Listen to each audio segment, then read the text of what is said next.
পাঁচির দিকে এই রাজবাড়ির পাঁচির দেখো তুমি কতটা এই জন্য। এটা আবার নৌকিটা আসলিটা তো সেখানে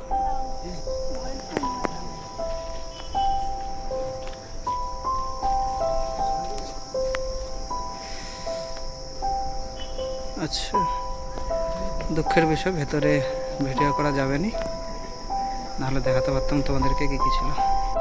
যাই হোক, লুকিয়ে ভিডিওটা করা হচ্ছে। এগুলো রাজাদের সব পুরনো টুপি ব্যবহার করতে যারা। এটা হচ্ছে সাধারণত বইয়ের ঘর যাকে বলে, পুস্তক কক্ষ। তো দেখতে পাচ্ছ কত রকমের বই আছে, এবং রাজারা যে খেলাধুলা করতো তাদের যে খেলাধুলোর যে সব জিনিসপত্র, পোশাক আশাক সবই এখানে আছে। এগুলো সব বইগুলো রাখা আছে সব একটা আলনাতে প্রত্যেকটা। এবং এটা দিয়ে ওপরে দোতলায় ওঠা যায়, আমরা উঠে দেখাবো যদি সম্ভব হয়। বিশাল,